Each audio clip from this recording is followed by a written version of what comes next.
क्या आप देश और दुनिया की खबरों से रह जाते हैं बेखबर? तो सब्सक्राइब कर लीजिए हमारे HT न्यूज चैनल को और बेल आइकॉन को दबाना मत भूलिएगा। సంజయ్ వాక్యం ట్రూ ఇండియన్ లాగా అది కరెక్ట్. ఎందుకంటే వీళ్ళ పార్టీ చెప్పేది इस्लाम जिंदाबाद.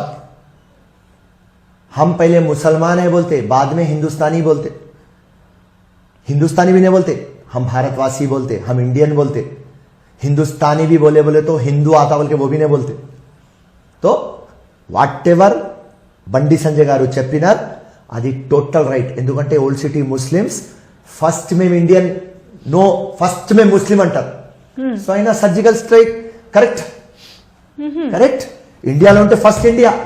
పాకిస్తాన్ కి జై కొట్టిన వాళ్ళు ఒక 20% ఉంటారు. కానీ నేను ఒక పాయింట్ అంటున్నా, రెఫరల్ టు కాంటెక్స్ట్. ఫస్ట్ నేను ఇండియన్ అని చెప్తారు, చెప్పరు. 100 లో 99 చెప్పరు. So that is the problem. First India, దాని తర్వాత రిలీజన్. అది వాట్ ఇస్ ఒక దేశభక్తి. సో సంజయ్ గారు చెప్పింది మాట రైట్. ఫర్ ఫిరోజ్ ఖాన్ కి మీరు అడిగితే ఫస్ట్ నాకు ఇంపార్టెంట్ కాన్స్టిట్యూషన్, దాని తర్వాత ఏదైనా. కానీ వీళ్ళకు అడిగితే ఫస్ట్ ముస్లిం, ఫస్ట్ ఖురాన్ అంటారు. That is the problem. ఈ మాట ఎవరు చెప్పరు, భయపడతారు. నేను ఓపెన్ గా చూటిగా చెప్తా. కెమెరా మీద తీసుకుందాం, ఇప్పుడే పోదాం, పేరు అడుగుదాం. ఏం పేరు? సల్మాన్. నువ్వు ఫస్ట్ ముస్లిం ఇండియన్, వాడు ఫస్ట్ ముస్లిం అంటాడు. అవుట్ ఆఫ్ 199 ఇదే చెప్తారు. సో ఇది మార్పు రావాలి. దేశం కోసం ప్రేమ లేకపోతే ఈ దేశం డెవలప్ కాదు. దానికోసం ఈ పిచ్చి రాజకీయం వీళ్ళు చేస్తున్నారు రోడ్ సిటీలో. మేనిఫెస్టో లేకుండా బొకసోట్లతో, రౌడిజంతో, ఫెనాటిజం. ఆయన డ్రెస్ చూసినావా? మొత్తం ఒక జోకర్లా. ఆ షెర్వానీ టోపీ, ఎప్పుడైనా గ్రీన్ ఎల్లో ఆ టోపీ వేసుకొని. ఇస్లాం మాట్లాడితే జమాత్ జమాత్ అంటారు. జమాత్కి ధోకా చేయవద్దు, జమాత్కి ధోకా చేయవద్దు అంటే ఒక కులంకి, ఒక మతంకి ధోకా చేయవద్దు. జమాత్ జమాత్. अपन मुसलमान మన ముస్లిమ్స్ ముస్లిమ్స్ ముస్లిమ్స్ ముస్లిమ్స్ అదే మాట వస్తుంది. అది ఏం తప్పు లేదు. కానీ ముస్లిమ్స్ కి ఏం డెవలప్ చేసినారు? అక్కడనే నా ప్రాబ్లం. నువ్వు ఎక్కడ డెవలప్ చేసినారు? మీరే పార్లమెంట్ లో చెప్తారు Sachar committee report, Ranganath commission report, దానిలో దళిత్ కంటే అధ్వానం పొజిషన్ లో ముస్లిమ్స్ ఉన్నారు అని మీరే చెప్తారు. కానీ మీరే డెవలప్ చేయరు. ఎంత డబుల్ స్టాండర్డ్స్. అదే ఒక స్పీచ్ లో వచ్చి చెప్తారు ముస్లిం పిల్లలకి పెళ్లి ఒక సమోసా ఇంకా చై మీద చేసేయి, అంత హడావుడి అవసరం లేదు అని అసదుద్దీన్ చెప్తాడు. అదే అసదుద్దీన్ డాటర్ మ్యారేజ్ ఉంటే 50 crores పెడతాడు. క్యామిల్ వస్తుంది సౌదీ అరబ్ నుంచి, ఫ్రూట్స్ వస్తున్నాయి ఇటలీ, ఫ్రాన్స్ నుంచి. మా ఫ్రెండ్స్ తిని చెప్తున్నారు, అరే ఎట్లా తినమ్రా ఫ్రూట్, ఒక పియర్స్ అని వస్తుంది, ఆ పియర్స్ 5000 rupees కిలో రా భయ్. అట్లా డబుల్ స్టాండర్డ్. ఇప్పుడు ఆయన ఇంట్లో ఉంటాడు. ఓల్డ్ సిటీలో ఎవరికి ఇల్లు లేదు, ఎవరికి ఉద్యోగాలు లేవు. కానీ ఆయన ఇల్లులో ఉంటాడు. ఆరామ్ ఘర్ లో 600 crores. ఇప్పుడు ఇది నేను అడుగుతా, వేరే వాళ్ళకి శక్తి లేదు. What is wrong? మొత్తం ఆఫీసర్లు వాళ్ళ చేతిలోనే ఉంటారు. ఇంత చిన్న ట్రాన్స్ఫర్ కూడా కావాలంటే అసదుద్దీన్ నో చెప్తే నో, ఎస్ అంటే ఎస్. అన్ని దొంగ ల్యాండ్ డీలింగ్లు, గ్రేవ్యార్డ్ డీలింగ్లు, మస్జిద్ ల్యాండ్ డీలింగ్లు వాళ్ళ సిండికేటే చేస్తుంది. ఇది అంటే మీరు ఖురాన్ని అంత పవిత్రంగా భావిస్తారు, ఖురాన్లో ఉన్న అంశాల్ని బాగా పాటిస్తారంటారు. మరి వీళ్ళు అంత ముస్లిం అనేది బాగా అంత లోపట ఉన్నప్పుడు ఆ ఖురాన్ని మరి ఏం పట్టించుకోవట్లేదా? ఇన్ని అంటే మీరు చెప్తున్న అంశాలను పడితే ఖురాన్కి సంబంధమే లేదు. మరి ఇలాంటి అవినీతులు ఏవి చేయకూడదు, మోసం చేయకూడదు. కానీ వీళ్ళు అన్ని అవే కదా చేస్తున్నారు. మరి ఎక్కడే ఖురాన్ విలువ ఎక్కడుంది? అదే రిలీజియన్ కి కన్వీనియన్స్ గా యూజ్ చేస్తున్నారు వీళ్ళు. ఆ లిబాస్ లో వచ్చి అట్లా అటైర్ వేసుకొని పబ్లిక్ కి నంపిస్తారు, మేం ముస్లిం లీడర్, ఒకవేళ మేము ఓల్డ్ సిటీ నుంచి వెళ్ళిపోతే హిందువులు కబ్జా చేసేస్తారు ఈ మొత్తం. సో ఈ భయం పెట్టి వీళ్ళకు ఎడ్యుకేట్ చేయరు, ఎకనామికలీ, సోషలీ, ఫైనాన్షియలీ వీళ్ళు బ్యాక్వర్డ్ ఉంటారు. ఇప్పుడు మీరు లెఫ్ట్ రైట్ చూస్తే లెఫ్ట్ కి ఫిల్మ్ సిటీ ఉన్నది, రైట్ కి ఫార్మా సిటీ ఉన్నది, లెఫ్ట్ కి హైటెక్ సిటీ ఉన్నది, ఇంటర్నేషనల్ ఎయిర్పోర్ట్ ఉన్నది, గ్లోబల్ సిటీ ఉన్నది, గచ్చిబౌలి ఉన్నది, అన్ని ఏరియాలు డెవలప్ అవుతున్నాయి. ఈ ఓల్డ్ సిటీ ఎందుకు డెవలప్ అవుతలేదు నాకు కొద్దిగా చెప్పండి అమ్మా. డెవలప్ అయితే వాళ్ళ రాజ్యం ముందుకు పోవాలి. ఎవరికి మీకు ఒకవేళ ఓల్డ్ సిటీలో 20 years ముందు ఒక ఇల్లు ఉన్నది, అది 20 lakhs ఉంటే ఇవాళ 1 crore rupees అవుతుంది. ఇదే మీ ఇల్లు పక్క ఎక్కడైనా ఉంటే 20 crores, ఎందుకంటే అక్కడ డెవలప్మెంట్ అయింది, మీ ల్యాండ్ అప్రిషియేట్ అవుతుంది, మీ ఇల్లు అప్రిషియేట్ అవుతుంది. సో ఇవన్నీ చూసుకొని మేము మాట్లాడినాం, మొదలుపెట్టినాం. సార్ మీరు డెవలప్ చేయండి, మీరు ఏదైనా చేసుకోండి, మీరు 100 కోట్లు కాదు 1000 కోట్లు సంపాదించుకోండి, కానీ ప్రజలకి చేయండి. చేయరు, దానికోసం మన ఫైట్ అంతే. వెళ్ళే కంటెస్ట్ చేయమని చెప్పినా నేను క్లియర్ కట్ అన్నా. మీ ఇన్స్టిట్యూషన్, మీ పొలిటికల్ కాలేజ్లో ఉట్టి 10th క్లాస్ ఉన్నది.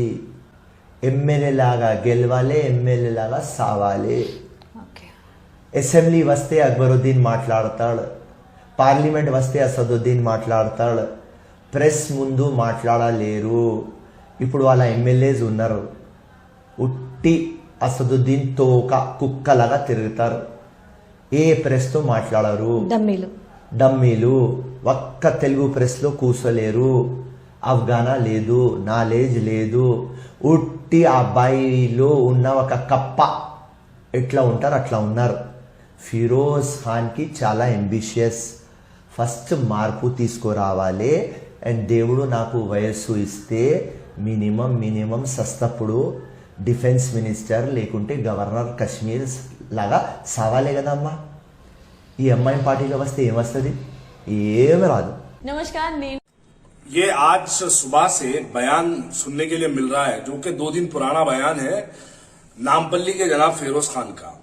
फिरोज खान 2 दिन पहले एक बयान दिए जिसके अंदर उन्होंने बंटी संजय के बयान की तायीद करे, बल्कि उन्होंने कह रहे थे कि सर्जिकल स्ट्राइक पुराने शहर पे जो सच्चा हिंदुस्तानी होता है वो कर देना चाहिए, क्योंकि पुराने शहर में 20% ऐसे मुसलमान हैं जो कि पाकिस्तान से अपने दिलों को वाबस्ता रखने वाले मुसलमान पुराने शहर में रहते हैं। ऐसा बयान कांग्रेस के लीडर जनाब फिरोज खान का आया है।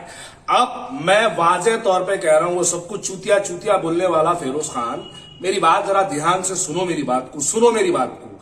आप अगर बीजेपी में जाना चाहते हैं तो आप जाइए, आप बीजेपी में जाने का रास्ता बना रहे हैं तो आप जाइए, लेकिन अगर उस पर आप पूरी कौम व मिल्लत का अगर सौदा करने की बात करते हैं, आप अगियारों को, फिरका परस्तों को, एक कम्युनल फोर्सेस जो एक जहन बना के बैठी है, मुसलमानों को हर तरीके से नुकसान पहुंचाने के लिए बैठी है, वो फोर्सेस को आप पुराने शहर की तरफ पॉइंट आउट कर रहे हैं, आप पुराने शहर के मुसलमानों की तरफ उंगली उठा रहे हैं। और कैसे लोगों की तरफ आप उंगली उठा रहे हैं, किन मुसलमानों की तरफ आप उंगली उठा रहे हैं? ये वही मुसलमान है जो 3 इलेक्शन में आपको 3 बार 50 वोटों से नवाजा। ये मुसलमानों की देन थी। आप फौरी तौर पर मुसलमानों से माजरत खाई करिएगा। आप मुसलमानों के दिलों को ठेस पहुंचाने वाला बयान दिए हैं। पुराने शहर के अंदर सच्चा मुसलमान, सच्चा हिंदुस्तानी रहता है। आपने सीए एनआरसी का इतना बड़ा एहतजाज हुआ, आप मिलियन मार्च में कहीं नजर नहीं आए, आप तिरंगा रैली में कहीं नजर नहीं आए, आप सीए एनआरसी के खिलाफ एहतजाज होते हुए किसी सड़क पर आप धरना देते हुए नजर नहीं आए। आपको एक बार मैंने मौका दिया था खुली कुतुब शाह के मैदान पर, आपको कुर्सी डाल के बिठाने का मौका मैंने दिया था। मैं ये समझ के दिया था कि आप मुसलमानों की एक आवाज बन के उठेंगे, लेकिन अफसोस की बात है कि आज आप मुसलमानों की आवाज को तोड़ा जा रहा है, उस पर आप उनकी हावी भर रहे हैं। मुसलमानों को जलील और रुस्वा किया जा रहा है, उस पर आप हाई बैठ रहे हैं। मैं पुराने शहर का मुसलमान होने की हैसियत हैसियत से वाज़े तौर पे कह रहा हूं, मेरे दिल में इस्लाम है और इस्लाम से भी जो है मैं इतनी मोहब्बत करता हूं कि मैं मुसलमान हूं और मुसलमान की हैसियत से कह रहा हूं कि हिंदुस्तान के वतन से भी हम उतनी ही मोहब्बत करते हैं। लेकिन ये बयानात देकर मुसलमानों को अगियारों के सामने जलील और रुस्वा करना, अरे बेखौफ अपनी नजर अपनी थाम के देख झूमते मीनार की तरह कभी नशे में ठहर कर मीडिया के सामने बयान देता है तो सबसे पहले तो अपने गिरेबान में झांक, आपके पास कितने गलतियां हैं। आपको मैं और एक सवाल पूछना चाहता हूं, कांग्रेस पार्टी के वो मुसलमानों क्या फिरोज खान के उस बयान की तायीद करते हैं? मोहम्मद अली शब्बीर, मैं तुमसे सवाल करता हूं, बताओ क्या फिरोज खान ने जो कहा पुराने शहर के मुसलमान पाकिस्तान के दिलों में मोहब्बत रखते हैं, क्या मोहम्मद अली शब्बीर इस बयान पर आप मोहर लगाते हैं? बताओ आमिर जावेद, जफर जावेद, आप लोग वर्किंग प्रेसिडेंट हैं, आपसे पूछना चाहता हूं, बताओ क्या आपके बात कहते हैं, क्या उनके बयान की जो है आप उनके बयान पर मोहर लगाते हैं? ये सोहेल को तो छोड़ दो, वो लीडर कम गुलाम ज्यादा है, उसको छोड़ दो। समीर वलीउल्लाह, मैं तुमसे सवाल करता हूं, बताओ क्या फिरोज खान के इस बयान पर तायीद करते हैं? उस्मान अल हाजरी, ईसा मिस्री, अरे कब तक ये कमजोरी की जिंदगी गुजारेंगे कांग्रेस के मुसलमान? उठो, जब हमारे मुसलमान इस्लाम पर आवाज उठी तो हमको अपने इत्तेहाद का मुजाहरा करना पड़ा। आज मैं फख्र से कह रहा हूं, अल्लाह का शुक्र है कि मैं आज कांग्रेस पार्टी में नहीं हूं, मैं उस सियासी जमात में हूं जो मुसलमानों के तहफ्फुज के लिए काम करने वाली सियासी जमात में हूं। अरे शर्म से डूब मरो, अरे कांग्रेस के नामर्द मुसलमानों, शर्म से डूब मरो। आज तुम्हारी कौम की तरफ आवाज उठाई जा रही और उसके बावजूद भी तुम अपनी पार्टी की जी हुजूरी, गुलामी, उनकी जूतियां चाटने पर, उनके सामने नमस्ते के हाथ जोड़ के ठहरने पर मजबूर है। अरे हम फख्र से कहते हैं, हम पुराने शहर के मुसलमान हैं, हम इस्लाम से मोहब्बत करते हैं, हम हिंदुस्तान से मोहब्बत करते हैं। अस्सलाम वालेकुम। अभी एक वीडियो देखा जनाब ख्वाजा बिलाल साहब का, जो कुछ साल पहले MIM पार्टी छोड़ के कांग्रेस के अंदर ज्वाइन हुए और कांग्रेस में रहते हुए बहुत सारी उनकी जो अब जमात में है उनके मुखालिफत में उनके सदर साहब के, उनके लीडरों के एक एक पोल खोले, हर चीज़ बताए। वो चलो अच्छा किए, लोगों को जो हक़ाइक़ थे बताए। लेकिन आज फ़िरोज़ ख़ान का भी एक बयान आया, वो भी मैं अभी देखा। फ़िरोज़ ख़ान जो है उसके अंदर बंडी संजय का जो है तायीद कर रहे, सर्जिकल स्ट्राइक करना बोल के सख्त मजम्मत करते हैं हम उस फ़िरोज़ ख़ान के बयान की, कि वो जो कह रहे हैं, आप वो बयान सुनिए, उस सारे बयान की हम सख्त मजम्मत करते हैं और उसके लिए हम लिखत में लेटर सारे जो हमारे कांग्रेस के जो सदर है जो और हमारे जो ज़िम्मेदारान हैं उनको उसकी शिकायत हम बराबर किए हैं और उसकी सख्त मुखालिफत करते हैं जो फ़िरोज़ ख़ान के अल्फाज हैं। और रहा सवाल जो हमारे बिलाल साहब उस बयान को लेके अभी देखे, वो देख के वो उसके ख़िलाफ़ जो है बता रहे थे कि वो ऐसा किया वैसा किया। हो सकता क्योंकि पॉलिटिक्स गंदी चीज़ मानते लोग, उसमें गंदे लोग रहते, वो लोग देख रहे हैं, ये पार्टी में से निकलते वो पार्टी में भागते, वो पार्टी में से निकलते ये पार्टी में। उनका मकसद कौम व मिल्लत के लिए नहीं रहता, उनका मुफाद सिर्फ अपने लिए रहता, अपनी ज़ात के लिए रहता। तो बहरहाल ख्वाजा बिलाल साहब, आपने मेरा नाम लिया है उसके अंदर कि आप लोग कांग्रेस के ग़ुलाम हैं, हम सिर्फ अल्लाह के ग़ुलाम हैं। और हमारे उस्मान अल हाजरी साहब मेरे बड़े भाई, वो भी जो है अल्लाह के ग़ुलाम हैं। अगर हम अल्लाह के ग़ुलाम नहीं होते तो हम भी शायद कोई और पार्टी में होते, हम भी फिर किसी की ग़ुलामी कर रहे होते। आप देख रहे होंगे कि हम मेरे बड़े भाई उस्मान अल हाजरी साहब भी अल्हम्दुलिल्लाह मेरी तरह ही, और बल्कि मैं उन्हीं की तरह, हम दोनों की एक बात रहती है। चाहे हम लोग बहुत ज़्यादा साथ मिलेंगे नहीं अपने अपने मसरूफ़ियत की वजह से, मगर मैं एक चीज़ गौर करता हूँ, मेरे बड़े भाई उस्मान भाई हमेशा मेरी तरह, उनकी एक मज़बूत आवाज़ रहती है अल्हम्दुलिल्लाह, और मैं भी उन्हीं की आवाज़ की तरह आवाज़ लगाना चाहता हूँ। बड़ी खुशी होती है मेरे को हमारे उस्मान भाई से जब भी उनकी कोई चीज़ सुनता हूँ मैं। तो बहरहाल अच्छी सी हिदायत किए हैं हमारे उस्मान भाई। और रहा ग़ुलामी करने वाले अलग रहते और कौम की खिदमत करने वाले अलग रहते। तो हम सिर्फ कौम के खादिम हैं, कौम की खिदमत के जज्बे से आगे आए हैं और उसी को कंटिन्यू करेंगे। और हमारे ख्वाजा बिलाल साहब, आइंदा जो है कोई चीज़ बोल रहे तो पहले अपना वेट तोल लो कि भाई आप क्या बोल रहे, आपकी वज़न की बात है या क्या है, आपकी बात की वैल्यू है या नहीं है। पहले वो सोच के फिर किसी और का नाम लो। गुलामियाँ हम ना करें, ना करेंगे। अगर हम गुलामी करते तो हम भी हेलीकॉप्टर में बैठ के कहीं के दौरे कर रहे होते। हमको ज़रूरत नहीं है। एक छोटी सी बात बताते हुए मेरी बात को ख़त्म करूँगा। जब राहुल गांधी जी यहाँ पर आए थे हैदराबाद, तो एक बीच में बैरिकेड्स लगाए थे और उनसे लाइन से सब ठहर के मिल रहे थे। तो मैं वो मिलना पसंद नहीं किया और वहाँ जाके मैं उनसे हाथ नहीं मिलाया, ना मिला। मैं मिलूँगा तो बिल मुशाफा आमने सामने किसी से भी, चाहे वो राहुल गांधी रहो या और कोई भी रहो। वरना हमको किसी की ग़ुलामी करना होता तो लाइन में ठहर के हम भी मिल लेते थे। ग़ुलामी से मुराद ऐसी हरकतें जो जैसे हेलीकॉप्टर मिला, गए वहाँ पे कैंपेनिंग किए, आप ग़ुलामी के साथी छे। आप जैसे किसी और का नाम लेके बोले वो तो छोड़ो, ग़ुलामी छे। भाई आप क्या है पहले एक बार देख लो। मेरे भाई मत कहो, और किसी का नाम लेने से पहले 100,000 बार सोचो, अपनी बात को तोलो कि भाई वाकई में वो लोग ऐसे है क्या। आपके ज़मीर से पूछो। अगर आप सो रहे हो तो उठ के जाग के सोचो कि भाई मैं जिन लोगों का नाम लिया हूँ क्या वो ग़ुलामी पसंद करने वाले लोग हैं। अगर ग़ुलामी पसंद करने वाले लोग रहते ना तो जाके उस पार्टी में शामिल होते जहाँ पर उनको तकलीफ़ पहुँचाने, मतलब वो लोग जो है जैसे डिस्टर्ब करते, हर किसी को मालूम है। जैसे कुछ बोला उन्हें, अरे भाई ऐसा करते, उसको जाके डरा के करके वीडियो बना के डालते, वो पार्टी में चले आते थे। मेरे भाई आइंदा जो है आप अपने अल्फाज तोल के बोलो, क्योंकि आपकी वज़न कब होती रहती है मालूम। एक आदमी क्या रहता मालूम, जब उन्हें अपनी ज़बान से कोई चीज़ बोल दिया तो उस पर क़ायम रहता, तो उसकी दुनिया पूरी इज्जत करती, हम भी करते। अगर कल हम भी कोई हमारी ज़बान से पलट के किसी और पार्टी में किसी और के पीछे फिरेंगे ना, तो फिर हमारी भी 1 रुपए की 1 कौड़ी की भी इज्जत नहीं रहेगी।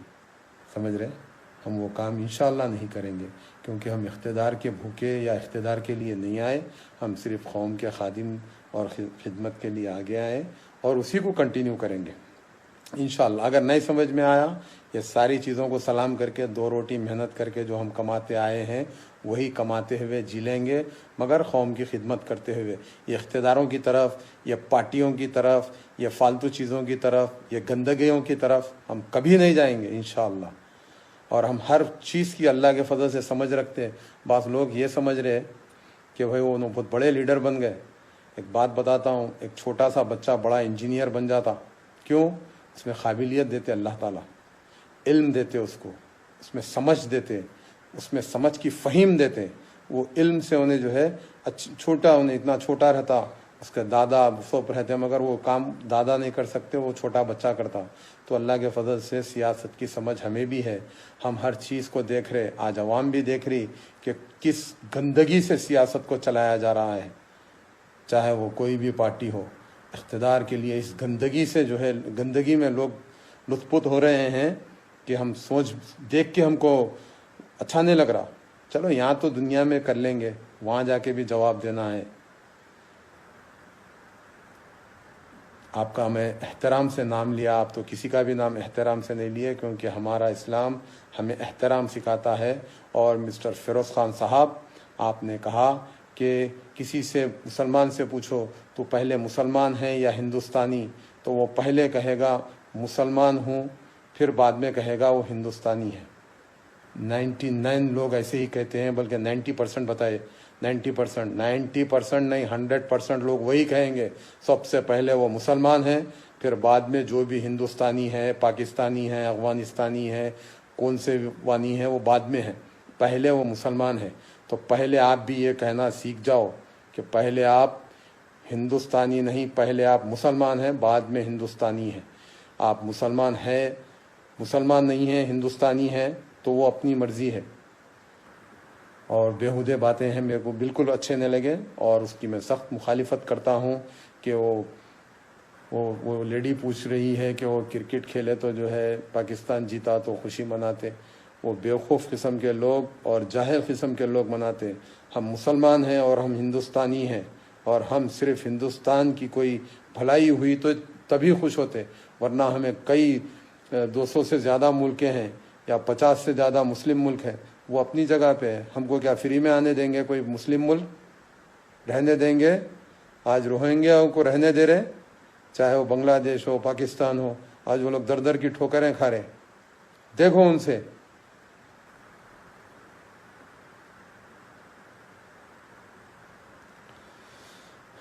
फिरोज खान साहब, एक बार अच्छे से जो है आप अपने दिमाग को रीड करिए, करके आप जो अल्फाज कहें वो सख्त गलत अल्फाज है, और सारे हैदराबादी नहीं सारे हिंदुस्तान के मुसलमान आपकी इस बात से नाराज़ है, और हम तो सख्त इसकी मुखालिफत करते हैं, और हम बराबर इसकी शिकायत हम जहाँ तक पहुँचाना है पहुँचाएंगे और इसकी मुखालिफत करेंगे, और हम खामोश नहीं बैठे। ग़ुलाम हम नहीं हैं भाई ख्वाजा बिलाल साहब, ना हम ग़ुलाम हैं, ना हमको ग़ुलामी पसंद है। कि अगर आप भी ग़ुलाम ना होते तो आप अपने मुकाम पे अपनी बात पे क़ायम रहते। मैं वो आपकी वो वीडियो देखा था जो आप ख़ुद पोस्ट किए थे कि ख्वाजा बिलाल मर जाएगा मगर वो पार्टी तब्दील नहीं करेगा, तो मैं ये सोचा आप खुद पोस्ट करें, शायद नहीं करेंगे, मगर ऐसा भी होता। पूरे लोग शौक हुए आपसे, भले ही आपको चाहने वाले भी होंगे, पार्टी है आप तब्दील कर लेना था, मगर इतनी वो बेचारा जो अल्फाज बोला आप उसके अपलोड करके, और आपका ख्याल भी वही है, आपके इरादे भी वही है, बताए आप। वाह, ऐसे लोग जो है लोगों को मशवरे देने निकले। हमको नहीं चलेंगे भाई आपके मशवरे आप तक रखिए, और हम ग़ुलाम नहीं। जो ग़ुलाम है वो सारी दुनिया जानती और सारी दुनिया को मालूम।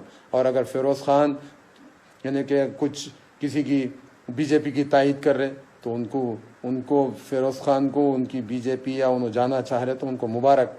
हमको कुछ लेना देना नहीं है किसी से भी, हम हमारी कौम के लिए हैं और रहेंगे इंशाअल्लाह, और ग़ुलामी किसी की कभी भी नहीं करेंगे इंशाअल्लाह। अस्सलाम वालेकुम वरहमतुल्लाह।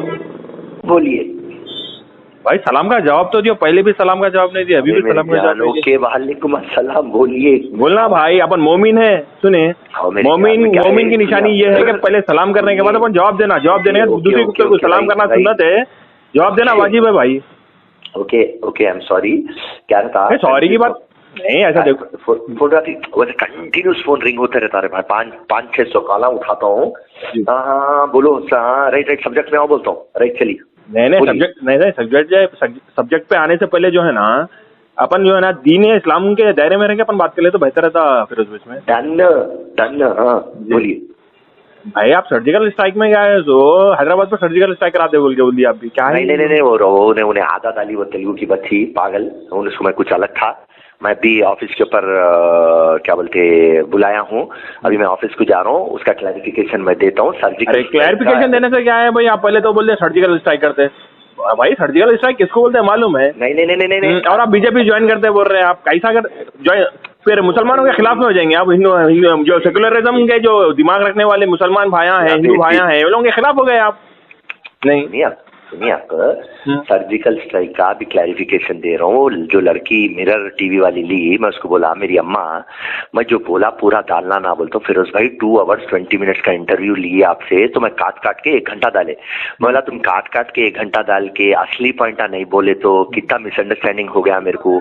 आप एक काम करो, 2 आवर्स 20 मिनट्स का पूरा वीडियो तेलुगु का डालो आप, मेहरबानी करके एक काम करो बोल के मैं अभी उसको बोला हूँ। ने बोली फिरोज भाई अभी डाउनलोड करके 5 बजे तक डाल देता हूँ। भाई देखो मैं आपको एक बात बोलता हूँ फिरोज भाई, जब अपन घोड़ा भगाने की कोशिश में रहते ना, तो घोड़े की आखिरी में दुम भी देखते हैं भाई, अपन पैरा नहीं देखते, दुम भी देखते, मुंह भी देखते, कान भी देखते उसका।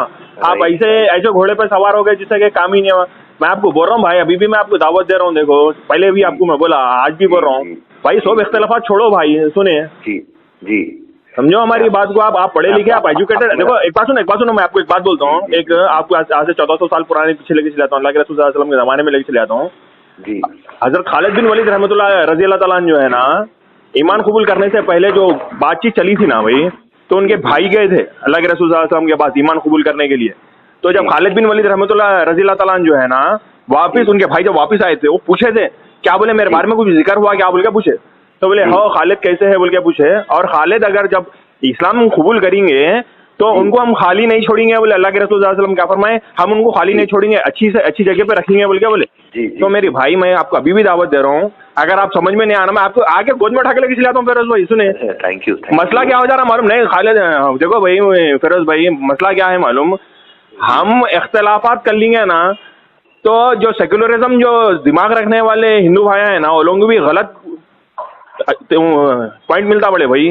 सुने मैं कोई भी चीज आपको मैं रेफरेंस टू कॉन्टेक्स्ट में बोलो ना, वो लड़की जो भी मेरा वीडियो भाई आप मेरे को भी बोले, इससे पहले कॉल करे तो आप मेरे को भी बोले कि मैं बीजेपी ज्वाइन करता हूँ, आप इससे नहीं आप पॉइंट सुनिए बीजेपी बोल तो आप जब एमआईएम का जिक्र करे तो बोला एमआईएम को ज्वाइन करने से बेहतर मैं बीजेपी ज्वाइन करना है। नहीं वैसा नहीं बोले, मैं एमआईएम ज्वाइन नहीं करता हूँ, मैं बीजेपी। अरे भाई मेरी रिकॉर्डिंग है भाई, वायरल चली ना भाई, आप रिकॉर्डिंग रख लो, मैं अभी बोल रहा हूँ बीजेपी को एमआईएम से कोई no problem, I don't have any difference between Asaduddin and Akbaruddin, मेरे को कुछ भी नहीं है पर्सनली, बट आपकी एक पार्टी की एक आइडियोलॉजी है, it is a small party, मेरे को एमएलए बनना है, एमएलए बनना भाई 313 थे भाई, जंगे बदर में 313 थे भाई, 1000 का लश्कर था, छोटी पार्टी बोल के मत बोलो, ये छोटी पार्टी पूरे हिंदुस्तान के ऊपर राज करी अल्हम्दुलिल्लाह। मालूम अच्छे जो कम्युनल दिमाग रखने वालों के डिबेट करके असदुद्दीन ओवैसी साहब क्या है सबके मुआ बंद कर रहे साहब, आप तो पूरे डिबेट देखते होंगे ना असद साहब का। सुनिए वो डिबेट ओके आपको फाइन, चलिए मैं उसके अंदर वो डेप्थ में नहीं जाता हूँ, बस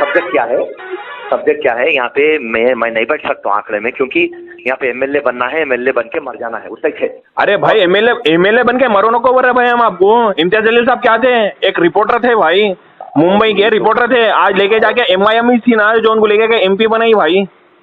भाई उतना ही ना एमएलए, अरे उतना ही नहीं भाई, एक बात सुनो मैं आपको इससे पहले भी बोला, दरिया बूंद बूंद से दरिया भरता भाई बोल के, मैं आपको पहले बोला बॉडियों में निकल समंदर में जाना पड़ता बोले। मैं आपको क्या बोला, एक अच्छा लफ्ज बोला क्योंकि आप एजुकेटेड है, ये जो इंस्टीट्यूशन है उसके अंदर ओनली 10th क्लास है भाई 10th, मैं आपको जवाब भी दिया, इंस्टीट्यूशन जो है ना अच्छे बड़े प्रोफेसरों को नॉलेज दे देने वाले लोग हैं, ये भी बोला आपको, आप इंस्टीट्यूशन है बोले तो ओके। इंस्टीट्यूशन 10th क्लास का है तो छोटी जमात है, छोटा है मामला, राइट, तो उसके लिए मैं वहाँ पे फिट नहीं होता हूँ, मगर मेरे को कोई डिस्प्यूट नहीं है किससे भी, मैं आपको मेरी एक बात बोला, जहाँ पे मैं कंफर्टेबल हूँ वहाँ पे मैं काम कर सकता हूँ, तो मैं वो इंस्टीट्यूशन में कंफर्टेबल नहीं हूँ। भाई देखो ख्वाजा बिलाल भाई हो चाहे अपने गौस भाई हो, लोग भी जो है ना आने के बाद गौस भाई को खाली नहीं छोड़े भाई, खाली गौस भाई को झांसी बाजार की सीट दी है, झांसी बाजार जीत के भी बताए उन्होंने, सुने खाली नहीं छोड़ा जाता भाई। पॉइंट सुनो, पॉइंट सिंपल एक बात है, गौस भाई रहो, ख्वाजा बिलाल भाई रहो, due respect to them, right, MIM की वजह से जीतते,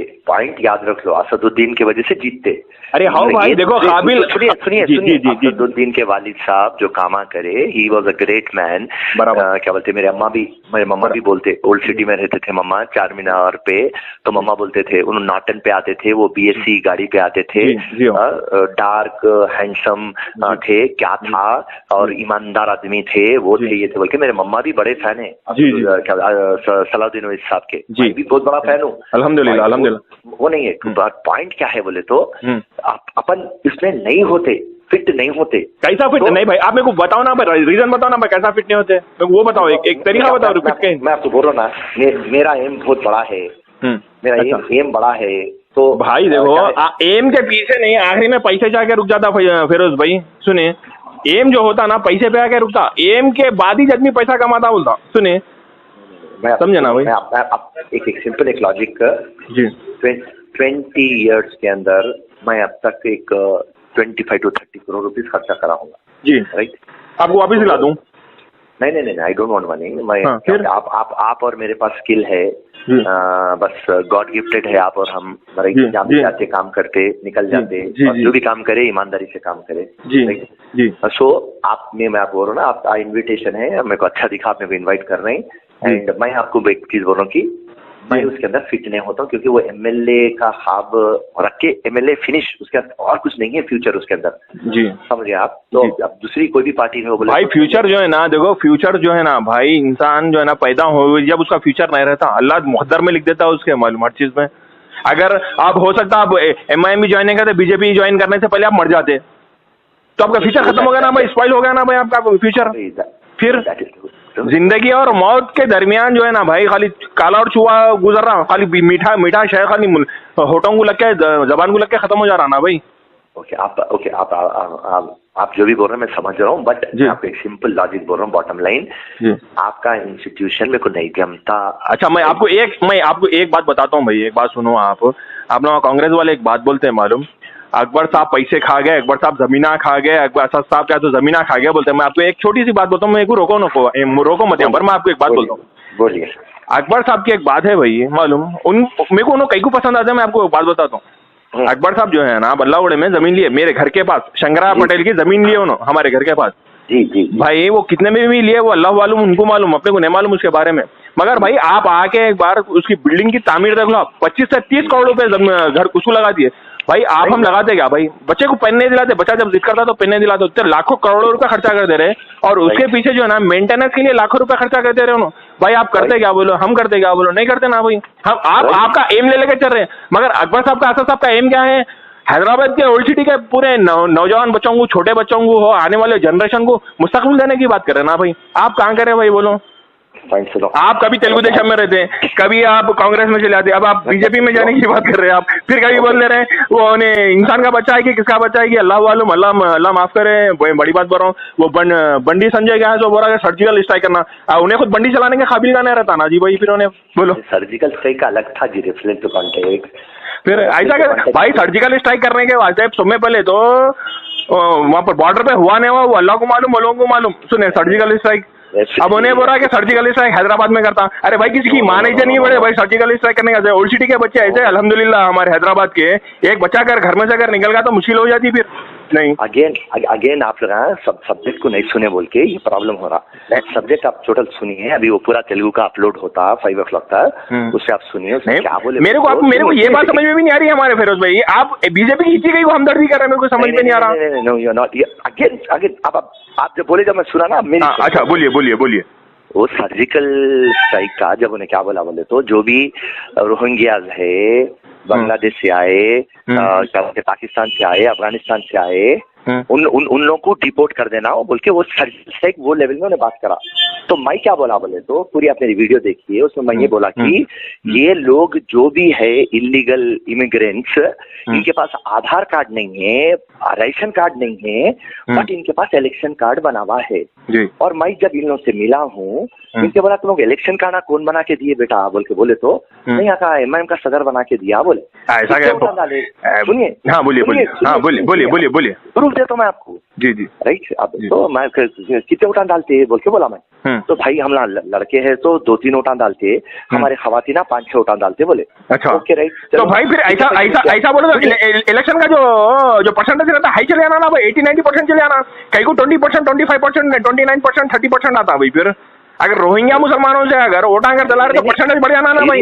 लॉजिक है फिर भाई, लॉजिक समझने की बात है। ऐसा कैसा जाता बोलो। सब्जेक्ट तो कंप्लीट हो दो। अच्छा बोलो मैं दूसरी बात करता हूँ मेरे आपसे जी। सब्जेक्ट ये था कि ये कार्ड्स उनके पास थे, तो यस बराबर ये जो इलीगल इमिग्रेंट्स है, इनको हमारा देश बहुत बड़ा है, हमारा देश का दिल बहुत बड़ा है, और यहाँ के लोग जो भी मजहब के हैं वो इंसानियत के पुजारियां हैं। ये गरीबों को तो खाना खिलाते हैं, मगर या तो उनको परफेक्टली यहाँ का सिटीजन बनाओ, नहीं तो उनको डिपोर्ट कर दो। तो अगर से हिंदुस्तान की पीस और ट्रैंक्विलिटी में अगर से बाधा डाल रहे हैं, मुश्किल डाल रहे हैं, तो पक्का सर्जिकल स्ट्राइक जो बंडी संजय बोला वो करेक्ट बोला, उनको डिपोर्ट कर देना बोला मैं। तो भाई मैं आपको एक बात बोलता हूँ, बालापुर में मेरे साथ चलो आप। बालापुर में रोहिंग्या मुसलमान बैठे हुए हैं वहां पर जी। अगर उन लोगों का खाने को खाना नहीं है, उन लोगों को बात करने नहीं आता, वो लोग आउट कैसा डालेंगे भाई आप बोलो। और देखो फिरोज भाई, और दूसरी बात मैं आपको बताऊँ, लास्ट टाइम पे जो है ना अपने कॉर्पोरेटर इलेक्शन चले, सुनो एक छोटी सी बात मेरी, लास्ट टाइम में कॉर्पोरेटर इलेक्शन चले, आपके एरिया में भी देख लिए, मेरे एरिया में भी देख लिए, हर चीज में कैमरे फिट लगे हुए, हर जगह एक रोहिंग्या का आदमी आगे वोट नहीं डाला भाई। फिर वहां पर इलेक्शन के बाद से इलेक्शन का जो आदमी बैठा हुआ रहता, वहां पर ऑफिसर बैठा हुआ रहता, फिर उन्हें नहीं बोला तू रोहिंग्या है, तू कहीं को वोट डाल रहा बोल के, एक को भी नहीं पकड़ा। फिर उन्हें आप बोल दे रहे ओला कर रहे भाई। इसमें क्या होता मालूम, जो परेशान लोग हैं ना, जो रोहिंग्या से आए हुए रोहिंग्या लोग हैं, वो लोगों के ऊपर परेशानी आती ना भाई, वो लोगों की परेशानी देख सकते हैं क्या बोलो। हम अल्हम्दुलिल्लाह जो है ना, दुश्मन की दुश्मनी में अगर दुश्मन अगर परेशान है तो हम उसकी परेशानी नहीं देख सकते। तो बेचारे वाला एक उम्मीद ले लेके हिंदुस्तान को आए थे, यहाँ पर आके क्या गुजर बसर कर रहे, बंडियां डाल लेके, फ्रूटा बेच लेके, टमाटे चने बेच लेके कर लेके जिंदगी गुजारे, आपको वो भी अच्छा नहीं दिख रहा भाई। बोलो। नहीं, फिर again you are not understanding my point भाई। मैं क्या बोला, सुनिए क्या बोला मैं, अपना देश इतना बड़ा है, इतना विशाल है, इतना दिलवाला है, कौन सा भी मजहब का आदमी हो, इंसानियत का पुजारी है, पाप बिचारे हैं, या तो उनको सेट करो, नहीं तो उनको डिपोर्ट करो। ये पॉइंट बोला हूं मैं, पॉइंट तो हाँ भाई देखो, ऐसा करने से, आप इतना जहर उगल देने से आपको बीजेपी नहीं लेती। कई को बोले तो बीजेपी में भी जो है ना, आप उन्हें जो जितने भी बीजेपी के लीडर्स है ना, आपसे ज्यादा काबिल है और ऐसी बात करने वाले नहीं है। अलग बात करते हो लोग। सुने, आप जो है ना हिंदू के भी खिलाफ बोल दिए, मुसलमानों के खिलाफ करे, ऐसा नहीं होता ना। फिर उसमें मेरी बात सुनो आप, मैं अभी भी आपको दावत दे रहा हूँ। आप चलिए, आपका जो भी मेरे क्या, देखो भाई, इबिस खानदान में 150 भाई आए हम लोग। सुनो, 150 भाई आए, अल्हम्दुलिल्लाह। सुने, ऐसा कुछ भी प्रॉब्लम नहीं है, बोले तो मैं गोद में उठा के लेके खिलाता हूँ आपको। अगर आपको कोई चीज की प्रॉब्लम अगर हो रही तो, कोई रोक रहे टोक रहे तो सुने। वैसे नहीं, मैं आपको बोल दिया ना।